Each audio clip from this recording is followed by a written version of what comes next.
हादसों का साल रहा 2025। कहीं खुशियां तो कहीं गम। भारत की जीडीपी में अच्छा सुधार, 500 सालों की प्रतीक्षा के बाद राम मंदिर पर भगवा ध्वज, ऑपरेशन सिंदूर। वहीं दूसरी तरफ महाकुंभ की भगदड़, पहलगाम आतंकी हमला, अहमदाबाद प्लेन क्रैश, सूखा, बाढ़, दिल्ली में आतंकी हमला जैसे तमाम दुखों, त्रासदियों, घटनाओं से भरा रहा साल 2025। साल की शुरुआत महाकुंभ के भगदड़ से हुई। 29 जनवरी 2025 को मौनी अमावस्या के दिन संगम तट पर भीड़ एकदम बेकाबू हुई और भगदड़ का रूप ले लिया, जिसमें 30 श्रद्धालु मारे गए। शुरुआती रुझानों के अनुसार यह आंकड़ा 30 था, लेकिन मीडिया रिपोर्टों में यह आंकड़ा बढ़ गया था।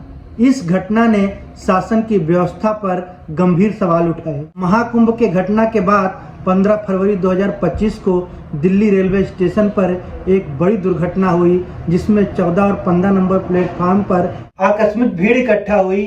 ट्रेन लेट हुई, प्लेटफार्म बदलने की अफरा तफरी में भीड़ बेकाबू हुई और भगदड़ का रूप ले लिया, जिसमें 18 लोगों की मौत हो गई, जिसमें बूढ़े, बच्चे और महिलाएं भी शामिल थीं। फिर हुआ पहलगाम हमला। 22 अप्रैल 2025 को जम्मू कश्मीर के पहलगाम में आतंकियों ने बेकसूर लोगों को निशाना बनाया, जिसमें पूरे देश के आंखों में आंसू ला दिए। घाटी में घूमने गए हुए लोगों पर आतंकियों ने अंधाधुंध गोलियां चलाईं, जिसमें 26 लोगों की मौत हो गई। आतंकियों ने उनसे उनका धर्म पूछ कर गोलियां चलाई। इस घटना से पूरा देश गुस्सा और शोक में डूब गया।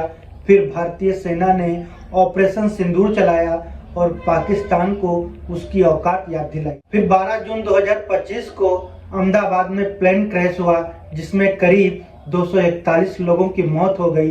Air India Boeing 787 terminal take off के कुछ ही मिनटों के बाद क्रैश हो गया, जो एक हॉस्पिटल के हॉस्टल पर जाकर गिरा, जिसमें कई लोगों की मौत हो गई। आईपीएल जश्न बना मातम का मैदान। 4 जून 2025 को रॉयल चैलेंजर बेंगलुरु की आईपीएल जीत के जश्न से पहले बेंगलुरु के चिन्नास्वामी स्टेडियम के बाहर आकस्मिक भीड़ इकट्ठा हुई और भगदड़ मच गई, जिसमें करीब 11 लोग की मौत हो गई और दर्जनों लोग घायल हो गए। फिर दिल्ली आतंकी हमला। 10 नवंबर 2025 को लाल किले के पास एक संदिग्ध कार में धमाका हो गया, जिसमें करीब 13 लोग मारे गए, दर्जनों लोग घायल हुए।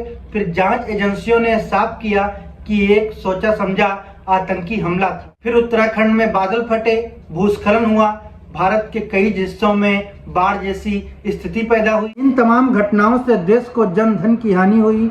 लोग घर से बेघर हुए।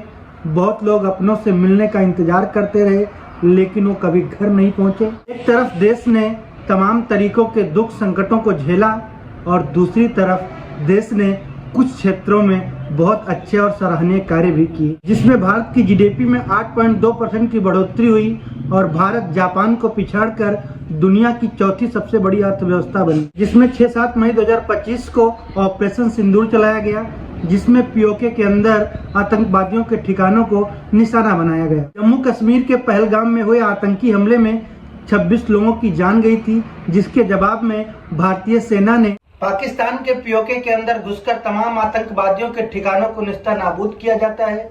ड्रोन अटैक होते हैं, मिसाइल अटैक होती है। फिर पाकिस्तान की आर्मी और प्रधानमंत्री दोनों भारत की आर्मी के सामने घुटने टेक देती है। वहीं क्रिकेट जगत में T20 एशिया कप में भारत पाकिस्तान को हराकर ट्रॉफी अपने नाम कर ली और महिला टीम ने वनडे वर्ल्ड कप जीतकर कीर्तिमान स्थापित किया।